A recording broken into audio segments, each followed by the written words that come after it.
আল্লাহ এই আয়াতে বলেছেন, মা কানা মুহাম্মাদুন আবা আহাদিম মির রিজালিকুম লাউ লাম আখতিম বি মুহাম্মদ সাল্লাল্লাহু আলাইহি ওয়াসাল্লাম আন-নুবুওয়াহ লাজালতু লাহু ইবনান ইয়াকুনু বাদাহু নবী।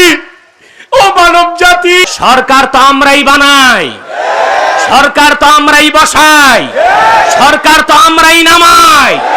মনে রেখো মুসলমান, কি আওয়ামী লীগ কি বিএনপি কি জাতীয় পার্টি কি জামাত, তোমাদেরকে মনে রাখতেই হবে আমাদের জীবন দর্শনের মূল মন্ত্র একটাই, ব্যক্তির চেয়ে দল বড়, দল থেকে দেশ বড়, দেশ থেকে আমার জীবন বড়, জীবন থেকে আমার ঈমান বড়, ইসলাম বড়। আমার ঈমান ও ইসলামের অধিকার রক্ষায় জীবন দিতে কারা কারা প্রস্তুত, হাত তুলে দেখো। নতুবা বাংলাদেশে যদি ইসলামী রাষ্ট্র ব্যবস্থা কায়েম হয়ে যায়, মিছিল মিটিং এর প্রয়োজন হবে না। কাদিয়ানীদেরকে যেখানেই পাওয়া যাবে শরিয়া আদালতের আইনে তাদের কল্লা উড়িয়ে দেওয়া হবে। এখানেই এসে আমরা মনে করি ৭১-এ দেশ স্বাধীন হয়েছে, আমরা পরাধীনই রয়ে গেছি। নতুবা কাফের মুশরিকদের বিরুদ্ধে আইন পাশ করতে মিছিল মিটিং এর প্রয়োজন হবে কেন? জাতীয় সংসদে ৩ শতাধিক সংসদ সদস্যের অধিকাংশই তো মুসলমান দাবিদার। তারা নিজের ইমানি দাবিতেই সংসদে দাবি তোলা উচিত, কাদিয়ানীদেরকে রাষ্ট্রীয়ভাবে অমুসলিম ঘোষণার দাবি আদায় করতে হবে। সেজন্য রাজপথে মিছিলের কোনো প্রয়োজন ছিল না। যেহেতু দাবি আদায় হচ্ছে না, সেজন্য আমরাও শুধু মিছিল নয়, আজ থেকে শপথ হবে বুকের তাজা রক্ত ঢেলে দিয়ে হলেও সোনার বাংলায় কাদিয়ানীদেরকে রাষ্ট্রীয়ভাবে অমুসলিম ঘোষণার দাবি আদায় করেই ছাড়বো ইনশাআল্লাহ। প্রশাসনের পক্ষ থেকে মাঝে মধ্যে বলা হয় কে মুসলিম কে কাফের, তা বলার আপনারা কে? কারা কাফের কারা মুসলিম আমরা বলি না, আল্লাহর ফতুয়াটা আমরা জনগণকে শোনাই। তাহলে আমরা পাল্টা প্রশ্ন করি, কে রাষ্ট্রদ্রোহী কে রাষ্ট্রদ্রোহী না আপনি বলার কে? যদি সংবিধান মোতাবেক বলা যায় কে রাষ্ট্রদ্রোহী আর কে রাষ্ট্রদ্রোহী নয়, তা আল্লাহর কোরআন দিয়ে বলা যায় কে কাফের কে মুশরিক কে মুসলিম, ঠিক কিনা বলেন? ২, নিরপেক্ষ বলতে কিছু নাই। যে হিজরা এও নিরপেক্ষ হইতে পারে না, তারও একটা পক্ষ নিতে হয়, কারণ কুত্তার বাচ্চা কয়েকটা থাকলে পরিবেশ নষ্ট করে দেয়। আমি মুন্সিগঞ্জের জনসমুদ্র থেকে সরকারকে উদাত্ত ভাবে জানাচ্ছি, মনে রাখবেন কাদিয়ানীদেরকে অমুসলিম ঘোষণার দাবিতে পাকিস্তানে 10,000 মুসলমান রক্ত দিয়েছে, প্রয়োজনে বাংলাদেশে 10 লক্ষ মুসলমান রক্ত দেওয়ার জন্য শপথ নেবে ইনশাআল্লাহ।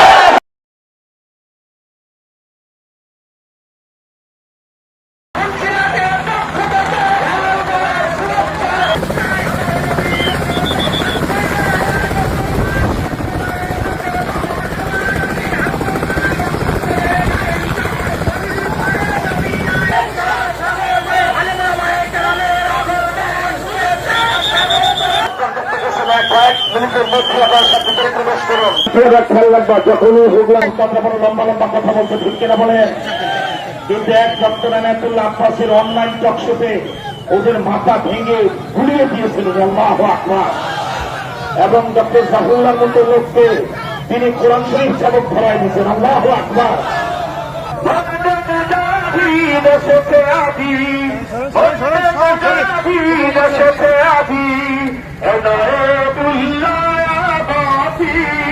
إن الحمد لله والصلاة والسلام على محمد صلى الله عليه وسلم الذي أكمل الله به قصر النبوة، أي ختم الله به النبوة وحكم أن لا نبي بعده، وأعلن في القرآن بالبرهان أن محمدا صلى الله عليه وسلم خاتم النبيين والمرسلين قبل 15 مئات سنة أما بعد فأعوذ بالله من الشيطان الرجيم بسم الله الرحمن الرحيم ما كان محمد أبا أحد من رجالكم ولكن رسول الله وخاتم النبيين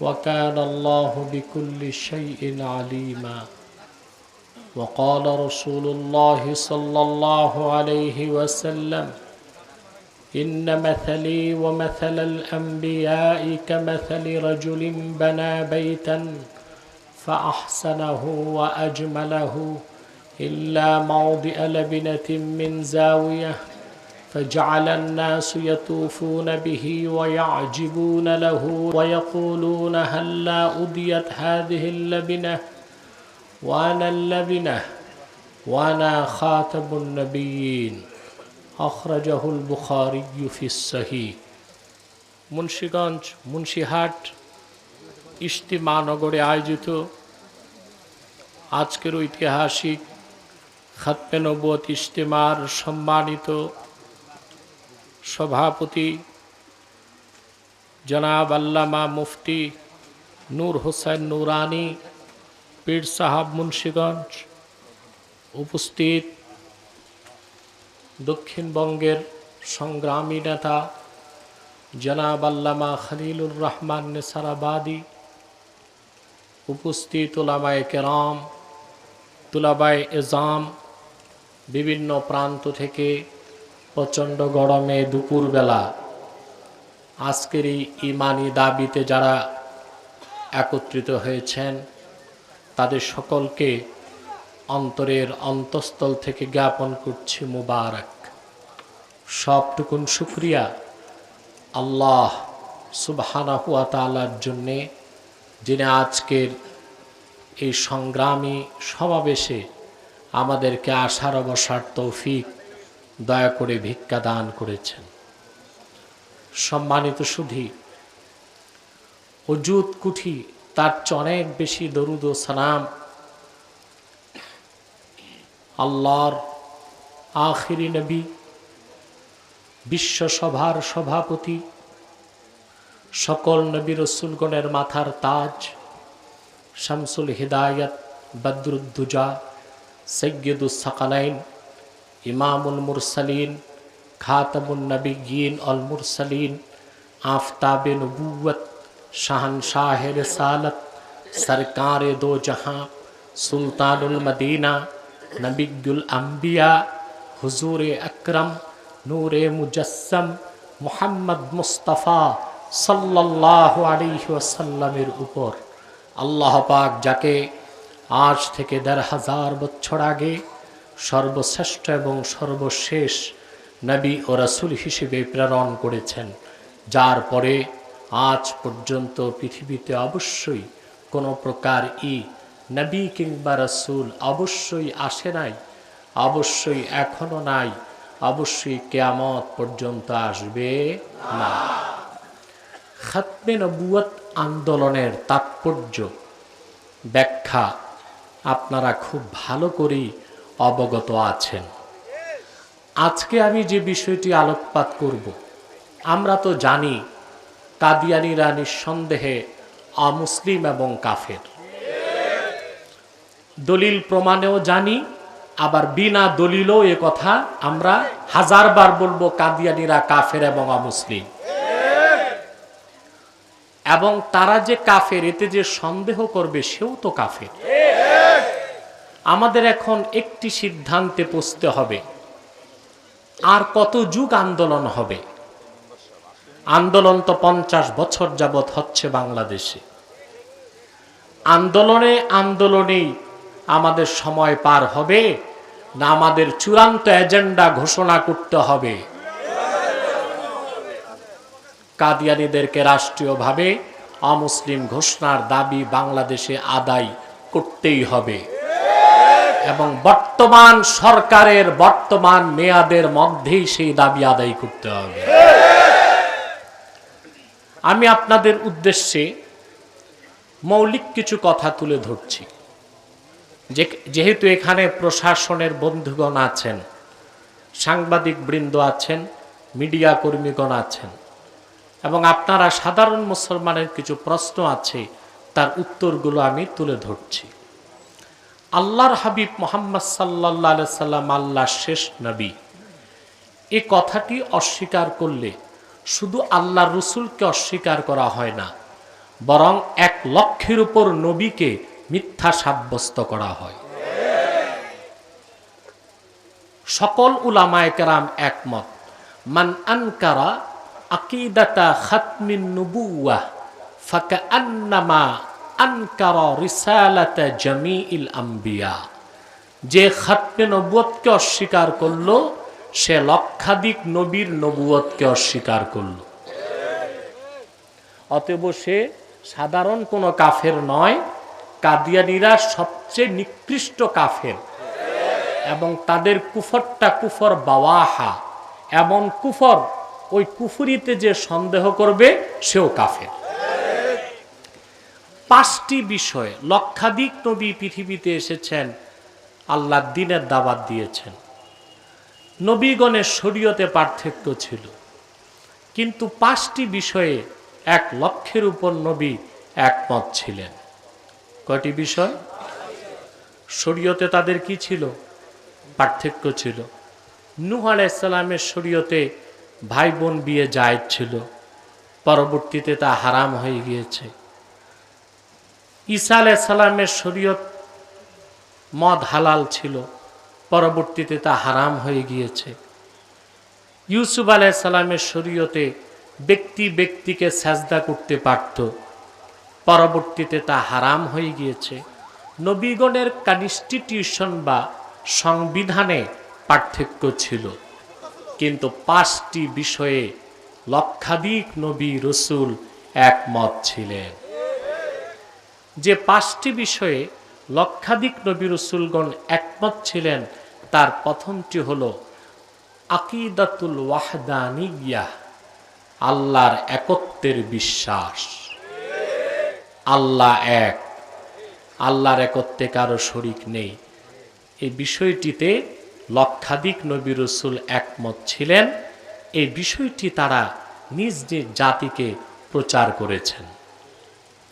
দ্বিতীয় যে বিষয়ে লক্ষাধিক নবী রাসূল একমত ছিলেন তা হলো রিসালাতু নবিয়িনা মুহাম্মদ সাল্লাল্লাহু আলাইহি সাল্লাম।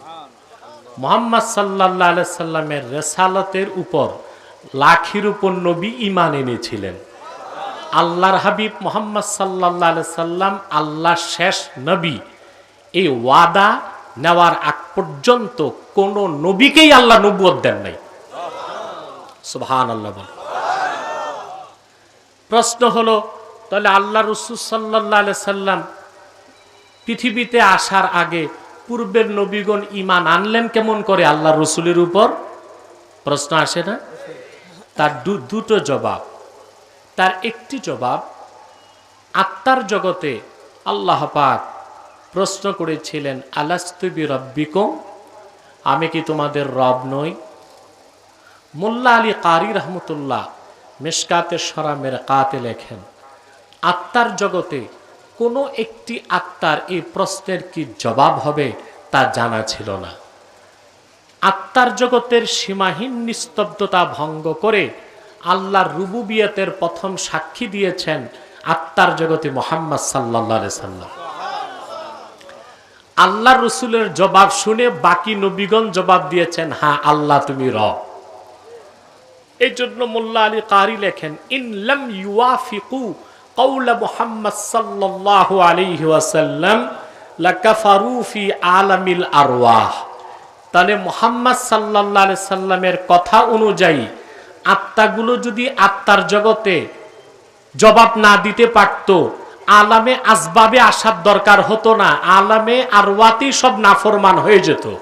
তাহলে মুহাম্মদ সাল্লাল্লাহু আলাইহি সাল্লাম শুধু আমাদের নবী নন, তিনি আত্মার জগতে লক্ষাধিক নবীকে হেদায়েত করে নবীউল আম্বিয়া হয়ে গিয়েছেন। রাসূল করিম সাল্লাল্লাহু আলাইহি সাল্লাম, মুহাম্মদ সাল্লাল্লাহু আলাইহি সাল্লাম আল্লাহর আখিরি নবী, নবীগণের নবী। এই সাক্ষীটা নবীগণ আত্মার জগতেই পেয়েছেন। দ্বিতীয় জবাব, হাদিসটি মাশহুর হাদিস মুতাওয়াতিরের নিচেই। ওয়ানিল ইরবাজ ইবনে সারিয়াত রাদিয়াল্লাহু তাআলা আনহু আন্নাহু ক্বাল قال سمعت رسول الله صلى الله عليه وسلم يقول إني عبد الله وخاتم النبيين وإن آدم لمنجدل في طينته। ইরবাজ বিন সারিয়া বলেন, আমি আল্লাহর রাসূল সাল্লাল্লাহু আলাইহি সাল্লামের নূরময় জবান থেকে নিজ কানে শুনেছি, তিনি বলেন, আমি মুহাম্মদ আল্লাহর বান্দা এবং শেষ নবী। তখন থেকে আদমের দেহ যখন ধুলায় গড়াগড়ি খাচ্ছিল, আদম নামে কারো অস্তিত্ব যখন হয় নাই, তখন থেকে আল্লাহ ঘোষণা দিয়েছেন আমি মুহাম্মদ আল্লাহর বান্দা এবং সর্বশেষ নবী। সেজন্য লক্ষাধিক নবী সবাই জানতেন মুহাম্মদ সাল্লাল্লাহু আলাইহি সাল্লাম আল্লাহর শেষ নবী। এই জন্য প্রত্যেক পূর্বের নবী নিজ নিজ জাতিকে বলে গেছেন, আমরা কেউ শেষ নবী নয়, শেষ নবী যিনি আসবেন তিনি মুহাম্মদ সাল্লাল্লাহু আলাইহি সাল্লাম। তাহলে নবীগণ কয়টি বিষয়ে একমত ছিলেন? দ্বিতীয় বিষয় পেলাম আকীদা খাতমে নবুয়ত। সকল নবী আল্লাহর তাওহীদের ঘোষণা করেছেন, সকল নবী মুহাম্মদ সাল্লাল্লাহু আলাইহি সাল্লামের খাতমে নবুয়তের ঘোষণা দিয়েছেন। তৃতীয় যে বিষয়ে সমস্ত নবী রাসূলগণ একমত ছিলেন তা হচ্ছে আখিরাতের বিশ্বাস। চতুর্থ যে বিষয়ে সমস্ত নবী রাসূল একমত ছিলেন তা হচ্ছে ইবাদত লিল্লাহি ওয়াহদা, দাসত্ব বা গোলামি একমাত্র আল্লাহর জন্য। পঞ্চম যে বিষয়ে সমস্ত নবী রাসূলগণ একমত ছিলেন তা হচ্ছে সালাত, নামাজ। এই পাঁচটি বিষয়ে সকল নবী রাসূলগণ একমত ছিলেন।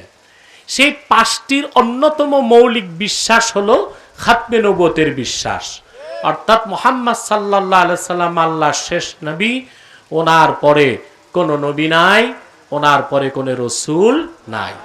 এই খাতমে নবুয়তের বিশ্বাস যে অস্বীকার করবে সে শুধু কাফের নয়, সে লক্ষাধিক নবীকে মিথ্যা প্রতিপন্নকারী হিসেবে সবচেয়ে কুখ্যাত কাফের হিসেবে গণ্য হবে। কথাটি বুঝতে পেরেছেন?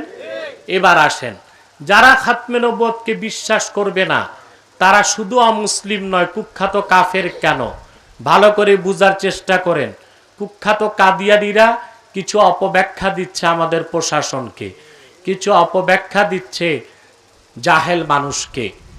এই অপব্যাখ্যার কোনো সুযোগ নাই, কারণ খাতমে নবুয়তের বিষয়টা এত স্পর্শকাতর।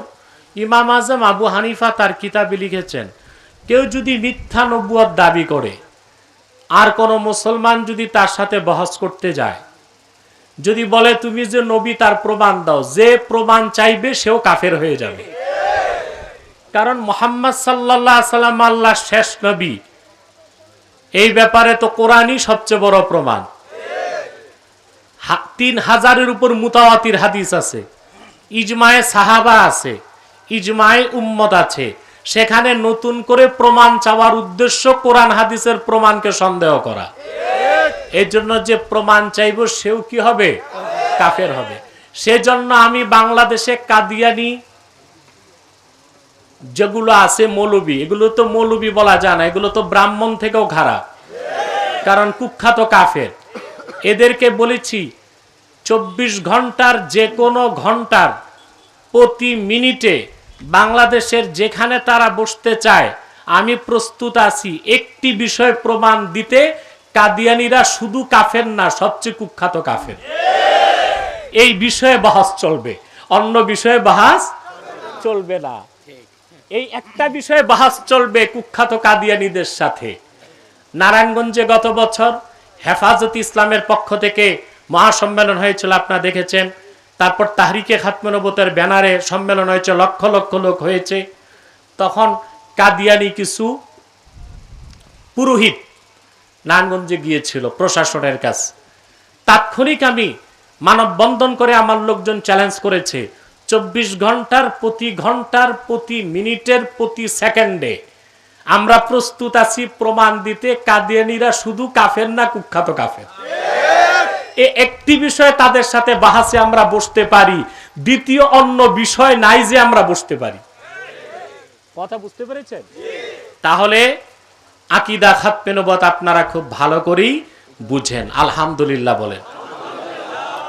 দেখুন, প্রশাসনের ভাইসহ সাধারণ জনগণের অবগতির জন্য বলছি, পূর্বে নবীর পরে নবী আসার কয়েকটা কারণ ছিল।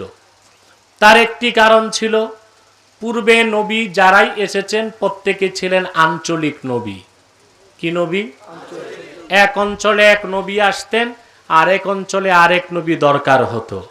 আমার নবী, আপনার নবী, সৃষ্টি জগতের নবী মুহাম্মদ সাল্লাল্লাহু আলাইহি সাল্লাম, তিনি আঞ্চলিক নবী না সৃষ্টি জগতের নবী? কুল ইয়া আইয়ুহান নাস ইন্নী রাসূলুল্লাহি ইলাইকুম জামিআ। মুহাম্মদ সাল্লাল্লাহু আলাইহি সাল্লাম, আপনি বলুন, আমি তোমাদের সমগ্র মানব জাতির জন্য আল্লাহর রাসূল হিসেবে এসেছি। নবীর পরে নবী আসার কারণ ১৫০০ বছর আগে শেষ। নবীর পর নবী আসার দ্বিতীয় কারণ হতো, আল্লাহর পক্ষ থেকে নবীগণ যে নির্দেশনা আনতেন, পরবর্তীতে তা বিকৃত হয়ে যেত, নষ্ট হয়ে যেত। ঠিক কিনা?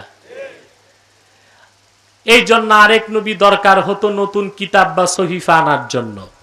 আল্লাহ তাআলা ইসলামের মূল সনদ কোরআন কারীম তার হাবিব মুহাম্মদ সাল্লাল্লাহু আলাইহি ওয়াসাল্লামের মাধ্যমে আমাদেরকে দিলেন। কোরআন হেফাজতের দায়িত্ব মানুষকে দিবেন না আল্লাহ নিজের হাতে রেখেছেন? ইন্না নাহনু নাযালনা যিকরা ওয়া ইন্না লাহু লাহাফিজুন। নিশ্চয় কোরআন আমি নাজিল করেছি, নিশ্চয় কোরআন হেফাজতের দায়িত্ব আমি আল্লাহর। ১৫০০ বছর আগ থেকে আজ অবধি আল্লাহর কোরআনের কোন একটি বাক্যের, কোন একটি শব্দের, কোন একটি অক্ষরের পরিবর্তন হয় নাই। ঠিক কিনা বলেন? অতএব নবীর পর নবী আসার কারণ ১৫০০ বছর আগে শেষ।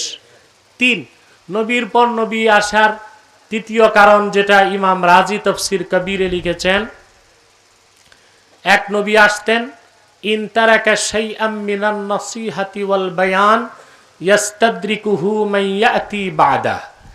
এক নবী যা বাকি রেখে যেতেন, আরেক নবী আসতেন তা পুরা করতে। একজন নবী কিছু বাকি রেখে মারা যেতেন, তো বাকি পুরা করতে নবী লাগতো, নবী আসতো। আমার নবী, আপনার নবী, সৃষ্টি জগতের নবী মুহাম্মদ সাল্লাল্লাহু আলাইহি সাল্লাম কিছু বাকি রেখে গেছে? ১৫০০ বছর আগে আল্লাহর হাবিব যখন বিদায় হজ্জে আরাফাতে উপস্থিত হলেন, ৯ জিলহজ দিনটি ছিল জুমার দিন। আসর নামাজের শেষ সময় মাগরিবের আগে আল্লাহর হাবিব সাল্লাল্লাহু আলাইহি সাল্লাম উষ্টির পিঠে বসা ছিলেন। জিবরিল এসে ওহী নাজিল করলেন আল্লাহর পক্ষ থেকে, আল ইয়াউমা আকমালতু লাকুম দীনাকুম ওয়া আতমামতু আলাইকুম নি'মাতি ওয়া রাদিতু লাকুমুল ইসলাম দীনা। মানব জাতি আজ মুহাম্মদ সাল্লাল্লাহু আলাইহি সাল্লামের রক্ত ঝরা দিন ইসলামকে আমি তোমাদের জন্য পরিপূর্ণ করে দিলাম। তোমাদের উপর আমার নেয়ামতকে পরিসমাপ্ত করলাম। ওয়ারাদিতু লাকুমুল ইসলাম দীনা, আই আখতারতু লাকুমুল ইসলাম দীনান ফাকাত। শুধু দিন ইসলামকে আমি আল্লাহ একমাত্র স্বীকৃতি দিলাম, মনোনীত করলাম। তাহলে দিন ইসলাম পরিপূর্ণ হয়ে গেছে ১৫০০ বছর আগে। সেজন্য নবীর পর নবী আসা সকল কারণ ১৫০০ বছর আগে শেষ। মুহাম্মদ সাল্লাল্লাহু আলাইহি ওয়াসাল্লাম আল্লাহ সর্বশেষ নবী ও রাসূল। আল্লাহ পাক সেজন্য কোরআনে ঘোষণা করেছেন, মা কানা মুহাম্মাদুন আবা আহাদিম মির রিজালিকুম। মুহাম্মদ সাল্লাল্লাহু আলাইহি সাল্লাম তোমাদের প্রাপ্ত বয়স্ক কোনো পুরুষের পিতা নন। আমরা তো জানি রাসূলুল্লাহর ছেলে সন্তান ছিল না? বলেন। তাহলে আল্লাহ কেন বললেন মুহাম্মদ সাল্লাল্লাহু আলাইহি সাল্লাম তোমাদের প্রাপ্ত বয়স্ক কোনো পুরুষের পিতা নন? কেন বললেন? প্রশ্ন আসে না? রাসূলুল্লাহর একজন ছেলে সন্তানকে আল্লাহ বালেগ হইতে দেন নাই, বালেগ হওয়ার আগে তুলে নিয়েছেন। কেন? রাসূলুল্লাহর একজন সন্তানও আল্লাহ রাখলেন না কেন? রাসূলুল্লাহ কি কষ্ট পান নাই? রাসূলুল্লাহ আল্লাহর কাছে চেয়ে কি রাখতে পারতেন না একটা সন্তান? কথা বলেন। আমি খুব অসুস্থ, 6 দিন যাবত বাংলাদেশে কোনো প্রোগ্রামে যাই নাই। আজকে আসলাম এখানে, আজকে এসেছি অসুস্থতার পর। অসুস্থতা নিয়েই আল্লাহ আমাকে শক্তি দিয়েছেন, আলহামদুলিল্লাহ। আপনাদের জোরে কথা বলতে হবে। আজকে আমি অত জোরে পারবো না, আপনাদের কি জোরে কথা বলতে হবে। কথা খেয়াল করতেছেন? রাসূলুল্লাহ যদি আল্লাহর কাছে কিছু চাইতেন মুখে বলতে হইতো? হাদিসে এসেছে আল্লাহর হাবিব সাল্লাল্লাহু আলাইহি সাল্লাম সাহাবায়ে কেরামকে একদিন বলেছেন, লাউ আরাদতু আন তাসিরাল জিবালু মাইয়া যাহাবান ওয়া ফিদ্দাতান লাসারাত। শোনো সাহাবীরা, যদি আমার মনে চায়, লাউ কুলতু না, মুখে বলার দরকার নেই, লাউ আরাদতু, আমার মনে যদি চায় মক্কা মুকাররমা মদিনা মুনাওয়ারার পাহাড়গুলো সোনার রূপা হয়ে আমার দুই পাশে দৌড়াক, মুখে চালার দরকার হবে না, সোনার রূপা হয়ে সব আমার দুই পাশে দৌড়াতে থাকবে।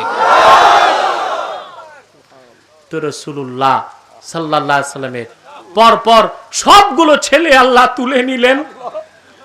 হুজুর ব্যথা পাইলেন, একটা ছেলে রাখতে চাইলেন না কেন? ইবনে আব্বাস তাফসীর করেছেন, আল্লাহ এই আয়াতে বলেছেন, মা কানা মুহাম্মাদুন আবা আহাদিম মির রিজালিকুম লাউ লাম আখতিম বি মুহাম্মদ সাল্লাল্লাহু আলাইহি ওয়াসাল্লাম আন-নুবুওয়াহ লাজালতু লাহু ইবনান ইয়াকুনু বাদাহু নবী।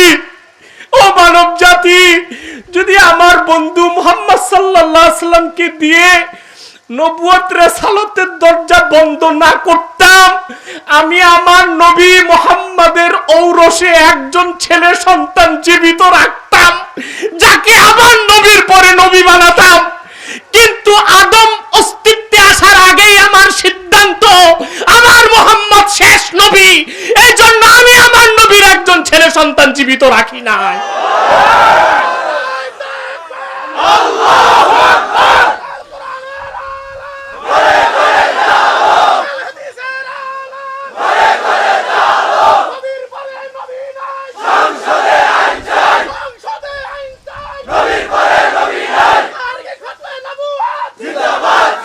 আমার ভাইরা, তাহলে আমরা রাসূলুল্লাহর খাতমে নবুয়তের জন্য কি করলাম? আল্লাহ রাসূল মুহাম্মদ সাল্লাল্লাহু আলাইহি ওয়াসাল্লামের প্রত্যেকটি ছেলে সন্তান আল্লাহ তুলে নিলেন। মানব জাতির মনে ন্যূনতম সন্দেহ যেন না আসে খাতমে নবুয়তের ব্যাপারে। আল্লাহ স্পষ্ট করে দিলেন যে আমি আল্লাহ এক, আমি ছাড়া মাবুদ নাই, মুহাম্মদ সাল্লাল্লাহু আলাইহি ওয়াসাল্লাম শেষ নবী, ওনার পরে কোনো নবী নাই। যদি নবী বানাতাম তাইলে সবার আগে আমি আমার নবী মুহাম্মদ সাল্লাল্লাহু আলাইহি ওয়াসাল্লামের একজন সন্তানকে জীবিত রাখতাম, যাকে নবী বানাতাম। যেহেতু আদম সৃষ্টির আগেই আমার সিদ্ধান্ত চূড়ান্ত হয়ে গেছে, মুহাম্মদ সাল্লাল্লাহু আলাইহি ওয়াসাল্লাম শেষ নবী, শেষ রাসূল, ওনার পরে কোনো নবী নাই, ওনার পরে কোনো রাসূল নাই। এজন্য আমি আমার রাসূল মুহাম্মদ সাল্লাল্লাহু আলাইহি সাল্লামের একজন ছেলে সন্তানকেও জীবিত রাখলাম না। আল্লাহ এতটুকু বলে ক্ষান্ত হন নাই, আরো স্পষ্ট করে দিলেন, ওয়ালাকির রাসূলুল্লাহ, বরং তিনি আল্লাহর রাসূল। তার মানে ওনার ঔরসজাত একজন ছেলে সন্তান রাখি নাই, কিন্তু সমস্ত উম্মত আমার রাসূলের রূহানি সন্তান। সুবহানাল্লাহ।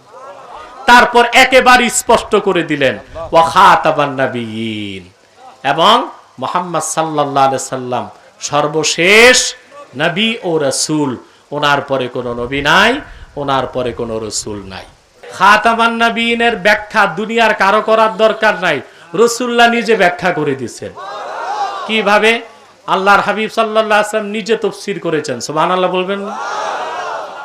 ইন্না মাসালি ওয়া মাসালাল আম্বিয়া মিন ক্বাবলি, শোনো, নিশ্চয় আমার এবং আমার পূর্বের নবীগণের উদাহরণ হচ্ছে কামাসালি রাজুলিন, একজন ব্যক্তির মতো, বানা বাইতান ফাহসানাহু ওয়া আজমালাহু ইল্লা মাওদিআ লাবিনাতিন মিন জাওিয়া, যেমন একজন ব্যক্তি একটি সুদর্শন ইমারত তৈরি করেছে, ইমারতটাকে কারুকার্যমণ্ডিত করেছে, সুশোভিত করেছে, সৌন্দর্যমণ্ডিত করেছে, একটি ইটের জায়গা বাকি রাখছে।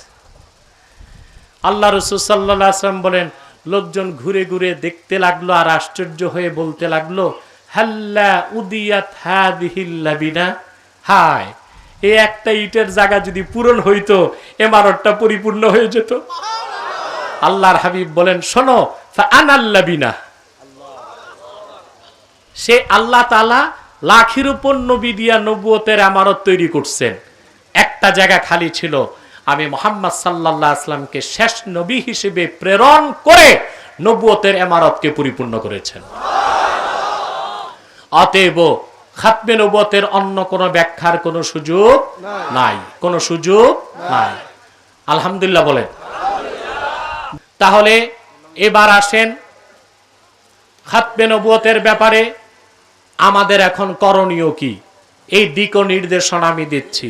সরকারের কি করার আছে আর আমাদের কি করার আছে। কিছু কাজ সরকারি, কিছু কাজ দরকারি। দরকারিটা করব আমরা, সরকারিটা করবে সরকার, ঠিক কি না? কিছু কাজ কি সরকারি, কিছু কাজ দরকারি। কিন্তু সরকার আমাদের প্রতিপক্ষ নয়, তারাও তো মুসলমান।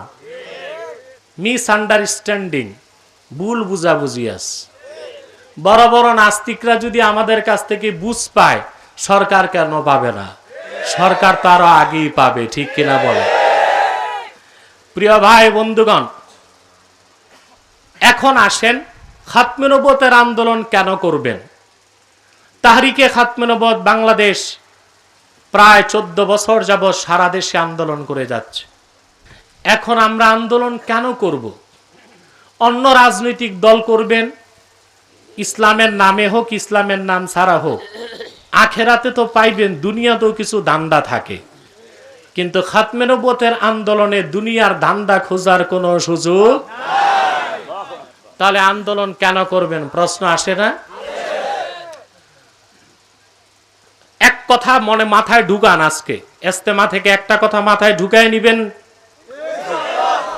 খাতমে নবুয়তের আন্দোলন সবচেয়ে বড় আন্দোলন। খাতমে নবুয়তের জিহাদ সবচেয়ে বড় জিহাদ। তার প্রমাণ দিচ্ছি। আল্লাহর হাবিব মুহাম্মদ সাল্লাল্লাহু আলাইহি সাল্লামের জামানায় ১৫০০ বছর আগে ইসলামের পক্ষে এবং বিপক্ষে মোট যুদ্ধ হয়েছে ৮০টির মতো। গাজওয়া, সারিয়া, জুয়ুশ, বুউস, কতটার মতো হয়েছে? ছোট বড় সব মিলিয়ে, শুধু গাজওয়া না, সব। আমার গবেষণায় আমি দেখেছি এই ৮০টির মতো যুদ্ধে রাসূলুল্লাহর জামানায় ইসলামের পক্ষে এবং বিপক্ষে মোট মানুষ নিহত হয়েছে মাত্র মাত্র মাত্র ১০১৮ জন। মাত্র ১০০০ ইসলামের পক্ষে এবং বিপক্ষে, মাত্র ১০১৮ জন পক্ষে এবং বিপক্ষে মোট। অথচ আশ্চর্য হবেন, সিদ্দিক আকবর রাদিয়াল্লাহু তাআলা আনহুর জামানায় মিথ্যা নবুয়তের দাবিদার কুখ্যাত মুসাইলামাতুল কাজ্জাবকে হত্যা করতে সিদ্দিক আকবর রাদিয়াল্লাহু তাআলা আনহু ৩০,০০০ সাহাবী পাঠালেন খালেদ সাইফুল্লাহর নেতৃত্বে। ইতিহাস সাক্ষী, সেই একদিনের যুদ্ধে ২৪০০ সাহাবী শাহাদাত বরণ করেছেন। তার মধ্যে কোরআনের হাফেজ ছিলেন ৭৫০ সাহাবী। এক যুদ্ধে এত হাফেজ সাহাবী শহীদ হওয়ার পরেই জামিউল কোরআন হযরত উসমান রাদিয়াল্লাহু তাআলা আনহু কোরআন কারীমকে লিপিবদ্ধ করে আফাকে ইসলামে ছড়িয়ে দেবার দায়িত্ব তাড়াতাড়ি পালন করেছেন। চিন্তা করেন মুসলমান, ইসলামের ১০ বছরের যুদ্ধে মানুষ মারা গেল মাত্র ১০১৮ জন পক্ষে এবং বিপক্ষে। আর শুধু মিথ্যা নবুয়তের দাবিদার মুসাইলামাতুল কাজ্জাবকে হত্যা করতে যে একদিনে ২৪০০ সাহাবী শহীদ হয়ে গেলেন। ২৪০০ সাহাবীর রক্তের বিনিময়ে যুদ্ধে বিজয় এসেছে। মুসাইলামা ধ্বংস হয়ে জাহান্নামের নিক্ষিপ্ত হয়েছে। এর থেকেই বোঝা যায় খাতমে নবুয়তের আন্দোলন সবচেয়ে বড় আন্দোলন, খাতমে নবুয়তের জিহাদ সবচেয়ে বড় জিহাদ। যুগে যুগে যখনই মিথ্যা নবুয়তের দাবিদারগণ নবুয়ত দাবি করেছে, উম্মতের মুসলমান মিছিল মিটিং আন্দোলন করে নাই, তরবারি দিয়ে ফায়সালা করেছে। আবারও বলছি, যুগে যুগে যখনই মিথ্যানুবতের দাবিদাররা মিথ্যানুবত দাবি করেছে, উম্মতের মুসলমান ইস্তেমা করে নাই, মিছিল মিটিং করে নাই, তরবারি দিয়ে ফায়সালা করেছে। এখন আন্দোলনের প্রয়োজন হয় কেন?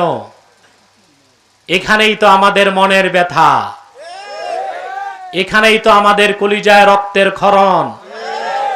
এখানেই এসে আমরা মনে করি ৭১-এ দেশ স্বাধীন হয়েছে, আমরা পরাধীনই রয়ে গেছি। নতুবা কাফের মুশরিকদের বিরুদ্ধে আইন পাশ করতে মিছিল মিটিং এর প্রয়োজন হবে কেন? জাতীয় সংসদে ৩ শতাধিক সংসদ সদস্যের অধিকাংশই তো মুসলমান দাবিদার। তারা নিজের ইমানি দাবিতেই সংসদে দাবি তোলা উচিত, কাদিয়ানীদেরকে রাষ্ট্রীয়ভাবে অমুসলিম ঘোষণার দাবি আদায় করতে হবে। সেজন্য রাজপথে মিছিলের কোনো প্রয়োজন ছিল না। যেহেতু দাবি আদায় হচ্ছে না, সেজন্য আমরাও শুধু মিছিল নয়, আজ থেকে শপথ হবে, বুকের তাজা রক্ত ঢেলে দিয়ে হলেও সোনার বাংলায় কাদিয়ানীদেরকে রাষ্ট্রীয়ভাবে অমুসলিম ঘোষণার দাবি আদায় করেই ছাড়বো ইনশাআল্লাহ।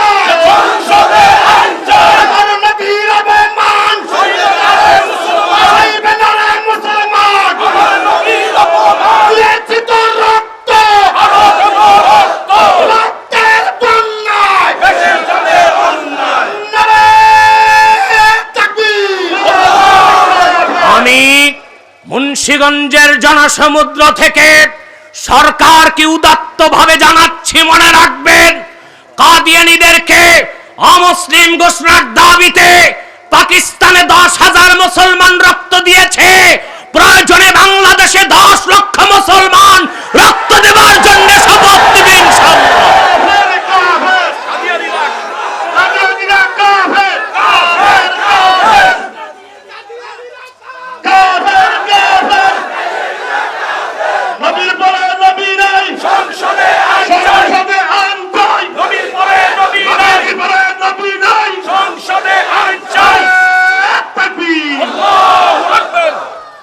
সরকারিটা পরে বলছি, আগে দরকারিটা বলছি। সরকার তো আমরাই বানাই, সরকার তো আমরাই বসাই, সরকার তো আমরাই নামাই। মনে রেখো মুসলমান, কি আওয়ামী লীগ, কি বিএনপি, কি জাতীয় পার্টি, কি জামাত, তোমাদেরকে মনে রাখতেই হবে, আমাদের জীবন দর্শনের মূল মন্ত্র একটাই, ব্যক্তির চেয়ে দল বড়, দল থেকে দেশ বড়, দেশ থেকে আমার জীবন বড়, জীবন থেকে আমার ইমান বড়, ইসলাম বড়। আমার ইমান ও ইসলামের অধিকার রক্ষায় জীবন দিতে কারা কারা প্রস্তুত, হাত তুলে দেখা।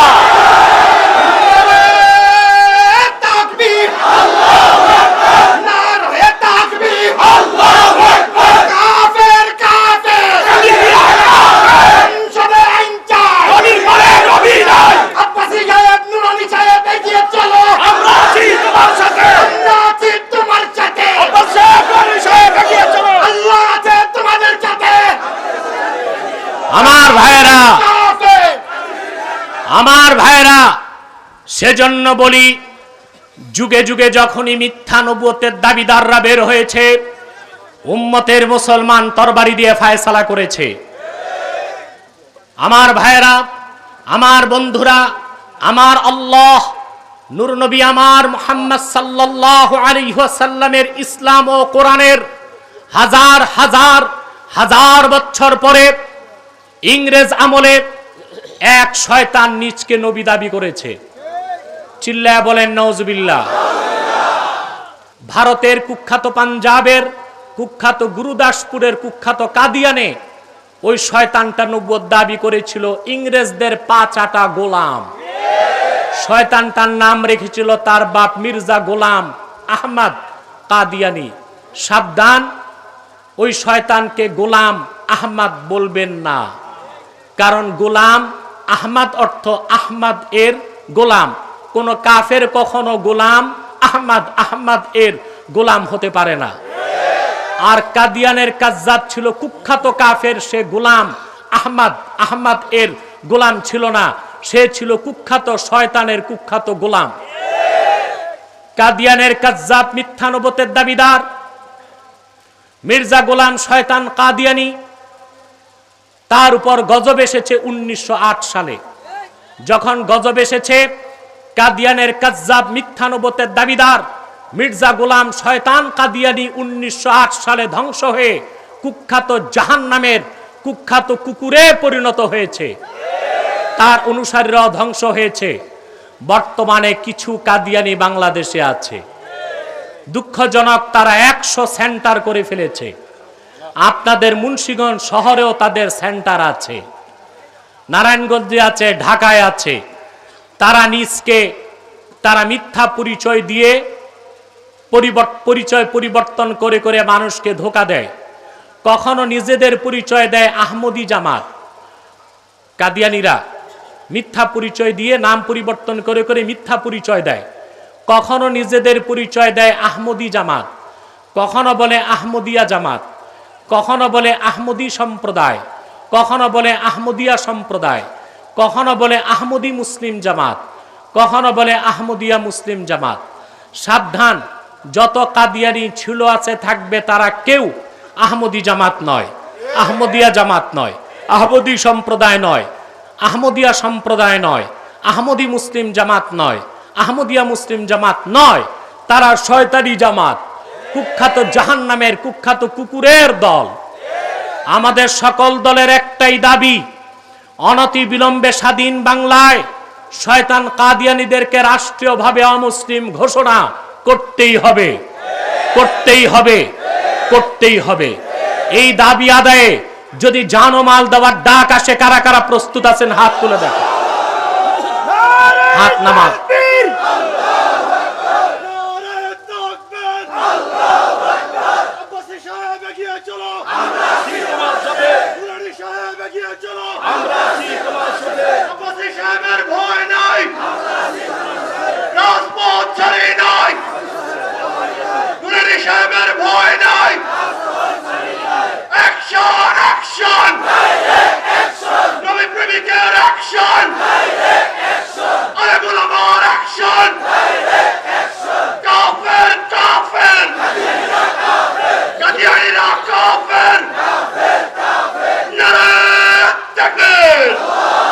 প্রিয় ভাই বন্ধুগণ, এখন কিছু প্রশ্নের জবাব দিচ্ছি। প্রশাসনের পক্ষ থেকে মাঝে মধ্যে বলা হয় কে মুসলিম কে কাফের, তা বলার আপনারা কে? কারা কাফের কারা মুসলিম আমরা বলি না, আল্লাহর ফতুয়াটা আমরা জনগণকে শোনাই। তাহলে আমরা পাল্টা প্রশ্ন করি, কে রাষ্ট্রদ্রোহী কে রাষ্ট্রদ্রোহী না আপনি বলার কে? যদি সংবিধান মোতাবেক বলা যায় কে রাষ্ট্রদ্রোহী আর কে রাষ্ট্রদ্রোহী নয়, তা আল্লাহর কোরআন দিয়ে বলা যায় কে কাফের কে মুশরিক কে মুসলিম, ঠিক কিনা বলেন? 2, আমাকে একবার ঢাকায় এক সেমিনারে প্রথম আলোর এক সাংবাদিক প্রশ্ন করেছে, আপনি যাদেরকে কাফের বলেন তাদের কথা কি ফতুয়ার কিতাবে আছে নাকি, নাম আছে নাকি? আমি বলছি আপনার নাম কি? একটা নাম বলছে। আমি বলছি আপনি মুসলিম? বলে জি। আমি বলছি আপনি যে মুসলিম, আপনার নাম ফতুয়ার কিতাবে আছে? কাফেরকে যদি কাফের বলা না যায়, তো মুসলমানকেও তো মুসলমান বলা যাবে না। কোরআন কারীমে স্পষ্ট সংজ্ঞা দেওয়া আছে কে মুসলিম কে কাফের কে অমুসলিম, ঠিক কিনা? আল্লাহ 3 নামে সূরা নাজিল করে দিচ্ছেন। মুমিনের নামে সূরা আল মুমিনুন, মুনাফিকের নামে সূরা মুনাফিকুন, কাফেরের নামে সূরা কাফিরুন। 3-এর বাইরে কিচ্ছু থাকতে পারে না। নিরপেক্ষ বলতে কিছু নাই।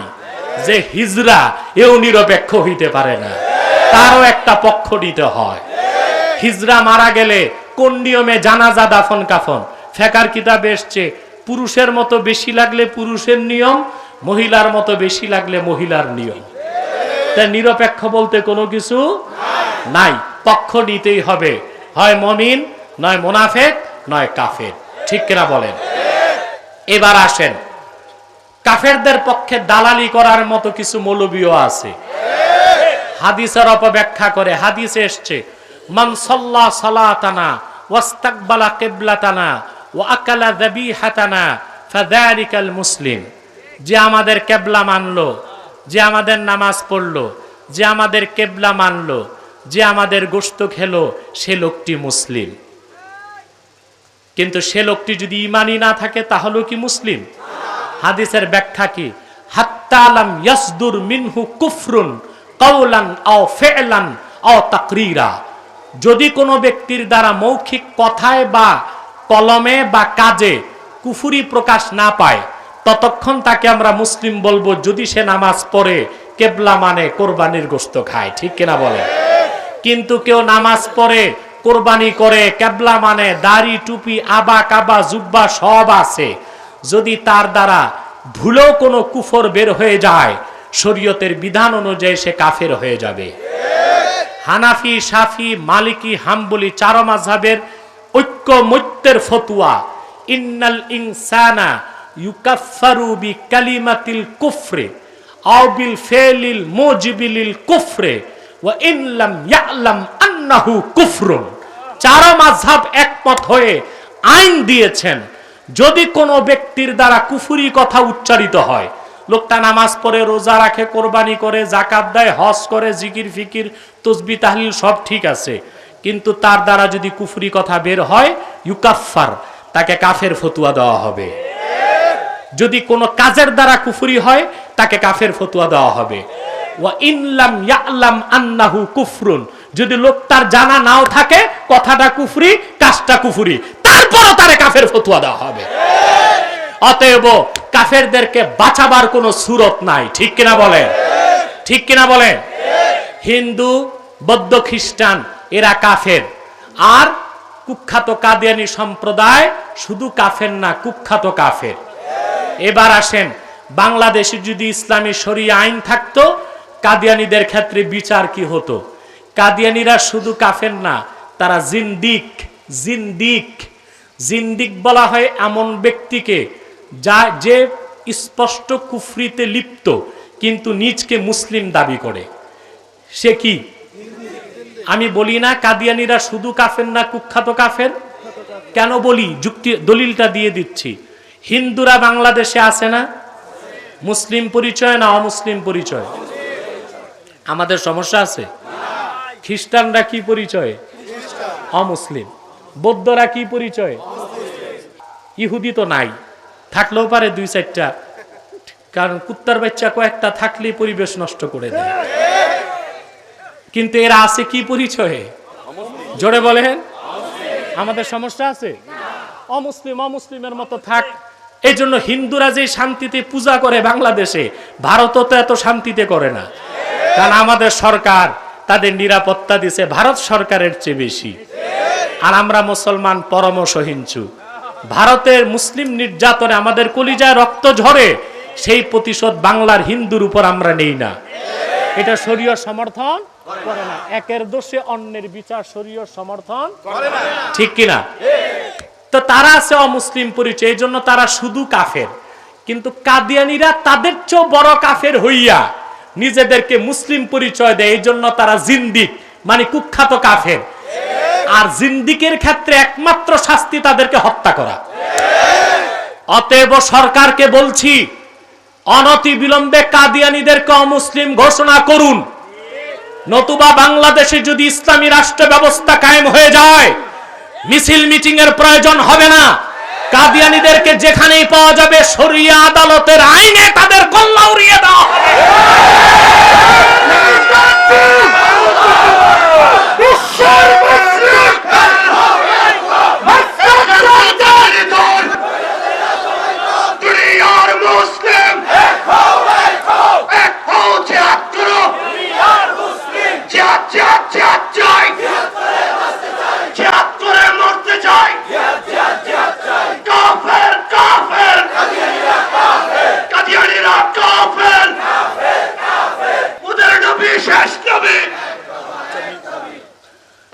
আমার ভাইরা, পরিশেষে আরো কয়েকটি কথা বলে সমাপ্তির দিকে যাচ্ছি। এতক্ষণ আপনারা উপলব্ধি করেছেন কুখ্যাত কাদিয়ানীদেরকে রাষ্ট্রীয়ভাবে অমুসলিম ঘোষণার দাবি আদায় সরকারকে করতে হবে। তার প্রথম কারণ, সরকার নিজেও নিজেকে মুসলমান দাবি করে, এটা তাদেরও মুসলিম হিসেবে এই দাবি আদায় করতে হবে। দুই, বর্তমান সরকারের রাজনৈতিক আদর্শ হচ্ছে ধর্মনিরপেক্ষতা। ধর্মনিরপেক্ষতার আদর্শকে বহাল রাখতে হলেও সরকারকে কাদিয়ানীদেরকে অমুসলিম ঘোষণা করতে হবে। কারণ ধর্মনিরপেক্ষতার মূল কনসেপ্ট হচ্ছে তাদের ভাষায় প্রত্যেক ধর্মের অধিকার রক্ষা করা। তাহলে কুখ্যাত কাদিয়ানীরা কাফের হয়ে নিজেদেরকে মুসলিম দাবি করার দ্বারা অন্য মানুষকে ধোঁকা দিয়ে কাফের বানাচ্ছে। এর দ্বারা তারা ইসলাম ও মুসলমানের অধিকার নষ্ট করছে। সরকার যদি ধর্মনিরপেক্ষতার দাবি করে থাকেন, তাহলে মুসলমানের অধিকার রক্ষা করার জন্য কাদিয়ানীদেরকে মুসলিম ঘোষণা করা আপনাদের সাংবিধানিক দায়িত্ব হয়ে গিয়েছে। আপনাদের রাজনৈতিক আদর্শকে রক্ষা করতে গেলেও কাদিয়ানীদেরকে রাষ্ট্রীয়ভাবে অমুসলিম ঘোষণা করতে হবে, ঠিক কিনা বলেন? সরকারকে পাশাপাশি বলবো, কাদিয়ানী যত বুদ্ধিজীবী আছে আর পুরোহিত আছে, তারা যেখানে বসতে চায় আপনাদের তত্ত্বাবধানে বসান। তারা শুধু কাফের নয়, কুখ্যাত কাফের, এটা প্রমাণ করে দিতে আমরা প্রস্তুত আছি। তারা যদি বসতে না চায়, তাহলে অনতি বিলম্বে তাদেরকে রাষ্ট্রীয়ভাবে অমুসলিম ঘোষণার দাবি আদায় করে দিন। পরিশেষে আরেকটি কথা বলবো, প্রধানমন্ত্রী, আপনার সম্মানিত পিতার সব স্বপ্নই আপনি পূরণ করেছেন, কিন্তু আপনার পিতার একটি কথা আপনার জানা নাই। আপনার পিতা বাংলাদেশের ওলামায়ে কেরামের মাথার মুকুট শামসুল হক ফরিদপুরি রহমতুল্লাহর কাছে ওয়াদা করেছিলেন, যদি দেশ স্বাধীন হয়, বঙ্গবন্ধু শেখ মুজিবুর রহমান বলেছিলেন, তাহলে তিনি কাদিয়ানীদেরকে অমুসলিম ঘোষণা করবেন। কিন্তু দুঃখ পরিতাপের বিষয়, বঙ্গবন্ধু সময় পান নাই। আর ওনার আশেপাশে সিরাজ আলম আর ডক্টর কামালদের মতো নাস্তিকরা ঘুরঘুর করত, সেজন্য তিনি সুযোগটা করতে পারেন নাই।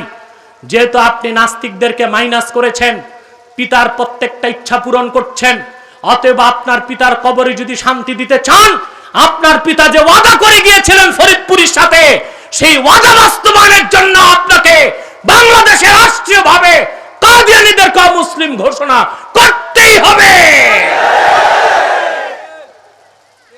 আল্লাহ তাআলা আপনাকে সেই সুমতি দান করুন, আপনাকে দাবি আদায় করার তৌফিক দান করুন। আমরা এত বিরাট জম্মে গফির ছোট্ট একটি দোয়া করছি, রব্বানা তাকাব্বাল মিন্না ইন্নাকা আনতাস সামিউল আলিম ওয়া তুব আলাইনা ইন্নাকা আনতাত তাওয়াবুর রহিম। ইয়া আল্লাহ, আমাদের এই মেহনতকে কবুল করুন। আল্লাহ তাআলা আমাদের, আমরা জানি আস-সাইয়ু মিন্না ওয়াল ইতমামু মিনাল্লাহ। আল্লাহ, প্রচেষ্টা আমরা করে যাচ্ছি। আল্লাহ, তুমি অচিরেই আমাদের তাহরিকে খাতমে নবুয়ত বাংলাদেশের দাবি দাওয়াগুলো সরকার যেন মেনে নেয়, সে ব্যবস্থা করে দাও। আল্লাহ, যারা খাতমে নবুয়তের আন্দোলন করে যাচ্ছেন, নুরানি ভাই খুব কষ্ট করেন, খুব মেহনত করে বছরেই ইজতেমার আয়োজন করেন, তাকে তুমি আজরুন আজিম দান করো। টাকা দিয়ে, পয়সা দিয়ে, নৈতিক সমর্থন দিয়ে যারা সহযোগিতা করে, আল্লাহ তাদেরকেও পুরস্কৃত করো। আল্লাহ, মুন্সিগঞ্জের প্রশাসনের জন্য মন খুলে দোয়া করতেছি, যারা ইজতেমার পক্ষে নৈতিক সমর্থন, আইনি সহায়তা দিয়েছে, পুলিশ প্রশাসনের ভাইরা কষ্ট করছে, আল্লাহ তাদের ইহকাল পরকালকে তুমি উজ্জ্বল করে দাও। আল্লাহ, আমার মেজ ভাই আল্লামা ইহসানুল্লাহ আব্বাসী জনপুরীকে তুমি তাহরিকা খাতমে নবুয়ত বাংলাদেশের খাতিরে তাকে রোগ মুক্ত করে দাও, সুস্থ করে দাও, হায়াত তাইয়্যিবা সেহতে কুল্লিয়া দান করো। রব্বানা তাকাব্বাল মিন্না ইন্নাকা আনতাস সামিউল আলিম ওয়া তুব আলাইনা ইন্নাকা আনতাত তাওয়াবুর রহিম। ওয়া সাল্লাল্লাহু তাআলা আলান নবিয়িল হাবিব নবিয়িনা মুহাম্মদ নূরিল্লাহ ওয়া আলা আলিহি ওয়া সাহবিহি আজমাইন বিরহমাতিকা ইয়া আরহামার রাহিমিন।